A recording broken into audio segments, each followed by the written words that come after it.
Mpumulo means rest in Chichewa, the official language of Malawi. This is the site on which the Mpumulo Women's Center will be built. The center will provide the women of Malawi a sense of hope, a respite from the poverty and stress they must deal with each day. Malawi is a small country in southeastern Africa with a population of nearly 16 million people. More than half of them live on less than $1 a day. According to the United Nations 2010 Human Development Report, Malawi is ranked as the 17th poorest nation in the world.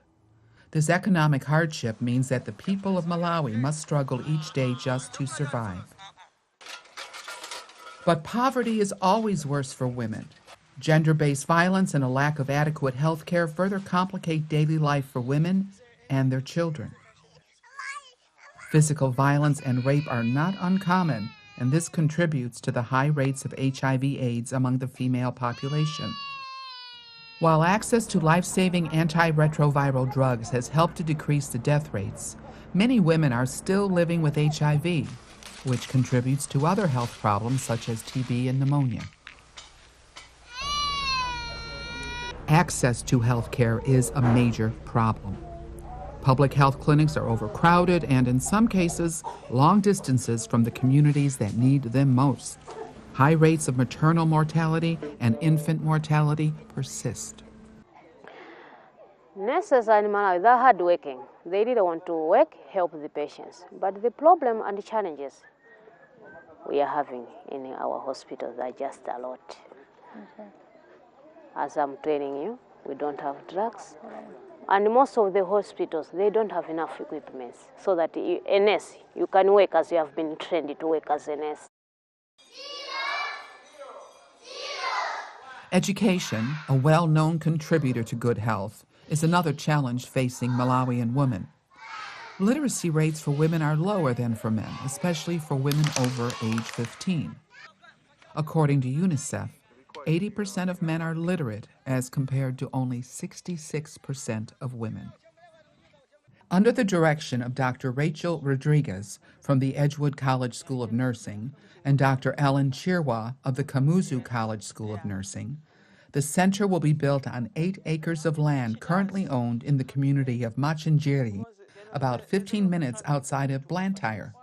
I hope that one day we'll have a center well constructed, and we'll bring our women there, empower them, and help them to have a better place in the society. And in the process, we are going to address issues of gender-based violence, help them to make decisions in their marriages, and also maybe if we can have resources, we can have a clinic there where we can bring the mothers and the babies, and they can just receive the basic care. That's my vision.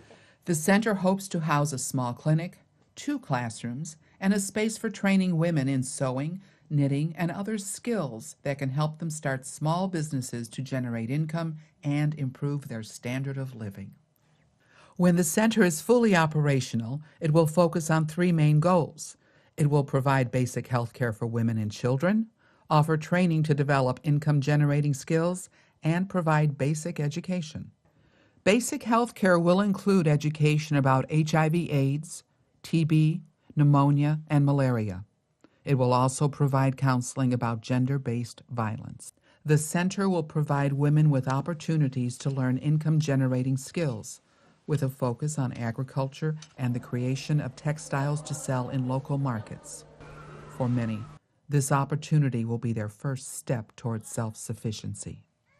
Women are empowered through the program by learning to read and write. This story, posted on our Malawi Women's Health Facebook page, is a testimony to the success we are seeing after a few weeks of initiating the literacy program in Blantyre.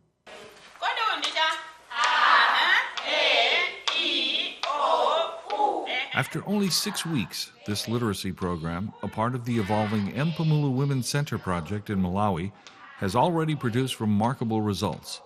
4 of the initial 13 women enrolled in this class now have basic reading skills. Impressive when you consider that a great majority of adult Malawian women can neither read nor write. Basic math skills are also an important part of developing income-generating skills and helping women become self-sufficient. Simple addition is taught using a homemade abacus made from wire and bottle caps. Nothing fancy, but it works. But as is the case with all good work, funding is critical. The MWH Women's Center will become a reality if there is financial support. Your contribution will help women in desperate need in a part of the world many of us don't even know exists. The MWH Women's Center must be a reality. Women's lives will change. Your contribution will lead to their success.